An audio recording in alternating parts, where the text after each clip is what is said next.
So in this video, we're going to be talking about growing cabbages, specifically giant cabbages.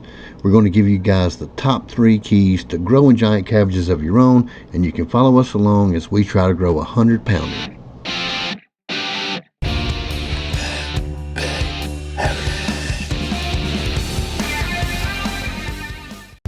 Okay, so these cabbages are called OS Cross. Now these guys here is the same kind of cabbage that you'll see in those world's largest cabbage competitions at Fairbanks, Alaska, or even at the fairs in Alaska. But these guys and the other cabbage varieties that they grow there can get up to 100 pounds each. We are going to show you guys how to do it if you want to. All it takes is just a little bit of knowledge. Now these guys aren't really a giant hybrid like Bonnie Lou giant cabbage or anything like that. It's pretty easy for these guys to get up 15-20 pounds with no problem, and yes, they still taste great and are edible. So cabbages are heavy feeders, and that's not the only one we got. We have a whole bunch of big old cabbages here. I'd say this one right here is already about 15 pounds. If you'll notice, as we go down the row, our cabbages get smaller and smaller in size. So what's happening is the alpha garden is on the slope, and all the nutrients come down this way when we water. So these guys get plenty because all we do is just pipe it right back up to the top. It usually winds up settling down here. Even the tomatoes down there are always growing just a little bit better than the ones up at the end of the garden. So the first thing you need to know about getting these big giant cabbages is you need to start them indoors somewhere about a month to a month and 2 weeks earlier than you're planning on putting them outside.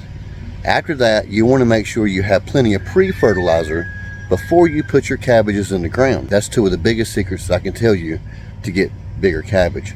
Having to fertilize later on and maintain your cabbage is one thing, but making sure they have plenty of food right off the start. Once they get transition and they start to take off, they need all that food available right then. They don't need to wait for slow release and all that other stuff. So they need to have nutrients readily available so they can take off with a really good start, and you'll see a big difference in your cabbages just by doing that. The second thing that you want to remember is steadily feed your cabbages. Now I know some of you guys like to use the Blue Demon 20-20-20. We like to use Nature Safe 855. A lot of organic stuff here, so we're not building up salts in the soil. Either way, however you feed your garden, you always want to feed your cabbages a little bit more than you do the regular garden. So in other words, if you're feeding your garden once a week and watering twice a week, you might want to feed your cabbages twice a week and water 3 times a week. Just keep a watch under the stalks and you'll know when you're giving them too much. Now, besides getting them started early, making sure they have plenty of food before you put them in the ground and they have plenty of space to grow, you also want to make sure you keep up with your days and let your cabbages grow as long as they can constantly get really good sunlight. You can do that even all the way up to September. Just for size comparison, I have a Mountain Dew can here just to kind of show you how big these guys really are. Another thing while we're down here I want to teach you about is the solidness or the density of your head. Now as your cabbage is bulking up, it don't have to be exactly firm or really tight. If it's got some pockets in it, it'll be a little spongy, and that's good and bad. That tells you that your cabbage can get a whole lot bigger. It's got plenty of room to grow. It will tighten up later on, but at the same time, you do have air pockets in here until that cabbage fills up and gets more dense. Those air pockets, if they get water in them, your cabbage will rot from the inside out. So you want to make sure that this head right here, while it's getting more solid, or while it's filling in and getting really tight, you want to make sure you don't have a lot of bug pressure here, because this is where the rain's going to come in at and ruin your entire cabbage.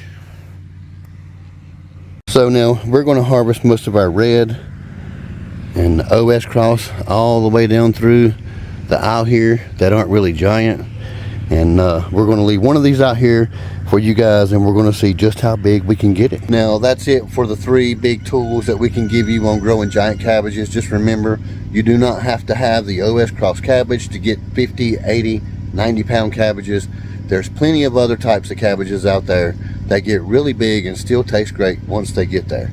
You guys keep on keeping on. We appreciate you watching, and we'll see you on the next one.